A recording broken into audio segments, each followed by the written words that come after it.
En 2024, on a découvert le créateur de contenu Rebeu des Terres avec toute une série de contenus à succès.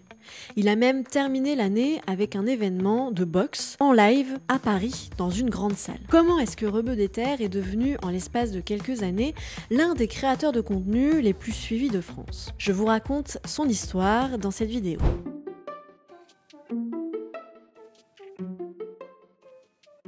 Rebeu des Terres, ou maintenant Billy, de son vrai nom, Bilal Akkar, n'a pas commencé sur Twitch ou sur YouTube comme vous pourrez le penser. Il a commencé en 2015 sur Twitter.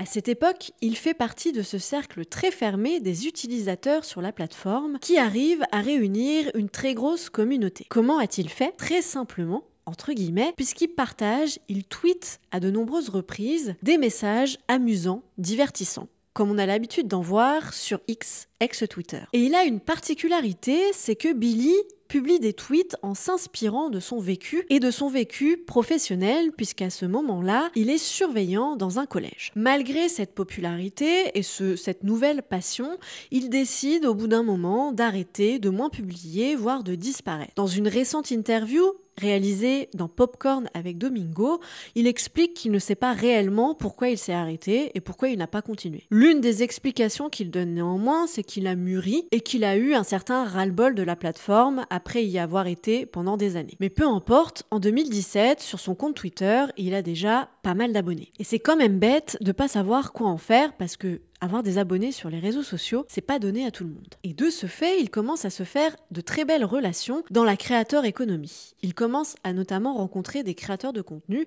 qui, comme lui, publient sur X, et ça va l'amener à rencontrer Amine, lui aussi tweetos à l'époque. Ils font partie de ce même groupe privé où ils échangent et ils s'échangent des blagues. Et ces nouveaux amis, même s'ils sont sur Twitter, ils décident d'investir d'autres réseaux sociaux. En janvier 2019, ils se lancent sur Twitch dans des lives où ils jouent à des jeux vidéo, mais avec toujours cette petite touche d'humour qui a fait de lui un véritable succès sur Twitter. Mais il n'a pas conscience que pour réussir à fédérer une belle communauté, il faut être assez régulier sur les réseaux sociaux. Parce qu'à ce moment-là, ses lives sont très irréguliers et sa communauté ne comprend pas très bien à quel moment il est en direct et à quel moment il ne l'est pas. Mais peu importe, le fait de s'être lancé sur Twitch commence petit à petit à porter ses fruits puisque grâce à son humour et ce côté décalé qu'on lui connaît, il réussit à réunir une belle communauté pour l'époque. Son audience commence donc à être attachée à ce personnage.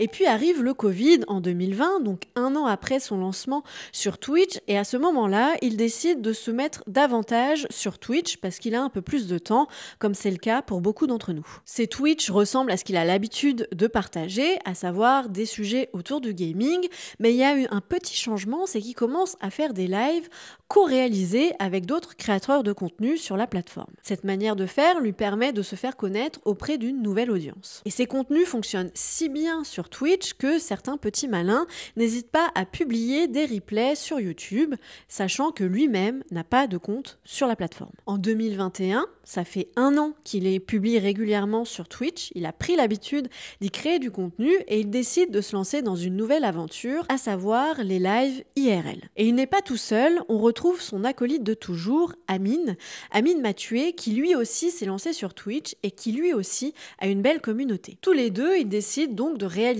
cette série de lives dans la vraie vie où on peut les retrouver en train de cuisiner, en train de faire de l'urbex ou en train de visiter des lieux insolites. Leur premier live qui se déroule dans la forêt est un véritable succès et n'a surtout ni queue ni tête. Et c'est certainement pour ça qu'il fonctionne aussi bien. Avec ces nouveaux contenus, Billy est donc de plus en plus apprécié et de plus en plus qualifié comme créateur de contenu. On commence petit à petit à le retrouver dans des événements avec d'autres gros streamers, à savoir le Z-Event, le GP Explorer ou le Eleven All Stars. Billy est très apprécié par sa communauté puisqu'il prend le temps de leur répondre. Par exemple, quand on était au GP Explorer, on a notamment pu le voir à quel point il était proche de sa communauté. Il a passé du temps à échanger avec elles ou encore à se prendre en photo avec ses abonnés. Il les soutient également de manière totalement différente, comme en partageant des offres d'alternance ou des offres d'emploi sur Instagram, notamment en story. Il montre également ses engagements sur les réseaux sociaux puisqu'il a mis en place des cagnottes pour réunir des dons à destination d'associations comme Action contre la faim sur Twitch. En parallèle, il met également en place des bots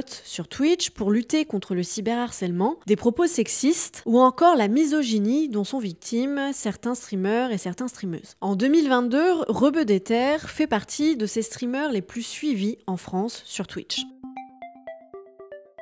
Enfin, il fait ce qu'on attendait tous de lui, à savoir ouvrir une chaîne YouTube pour qu'on puisse retrouver ses replays de ses lives. Mais il ne fait pas seulement ça, il ouvre en réalité 3 chaînes YouTube. La première pour mettre en replay les lives qu'il peut faire sur Twitch, une seconde pour partager du contenu avec ses potes créateurs de contenu, et une troisième pour montrer les coulisses de ses vidéos. En mai 2023, même s'il est très discret sur sa vie privée, il décide de partager sa toute nouvelle aventure à sa communauté, à savoir qu'il est devenu papa d'une petite fille.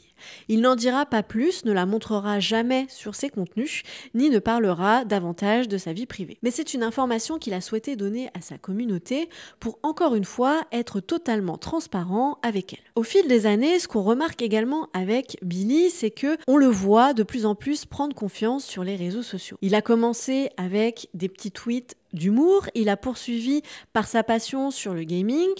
Ensuite, il s'est davantage impliqué dans le divertissement et désormais, il met en avant l'une de ses passions, à savoir la boxe. En fin d'année 2024, il a réalisé son premier événement, Déter, c'est-à-dire des matchs de boxe entre personnalités publiques et créateurs de contenu. Ce défi est d'autant plus grand pour Billy, qui ne combat pas en amateur mais en professionnel contre Greg MMA. Et c'est également un véritable challenge quand on sait que pour la première fois, il invite sa communauté à réaliser un événement en physique. Au moment où je tourne cette vidéo, l'événement n'est pas passé, mais on voit à quel point il a été investi, puisqu'en septembre 2024, Billy a décidé de quitter les réseaux sociaux un certain temps pour se préparer convenablement pour cet événement. Bon, il a quitté les réseaux sociaux parce qu'il s'est lancé aussi un challenge avec Inoxtag.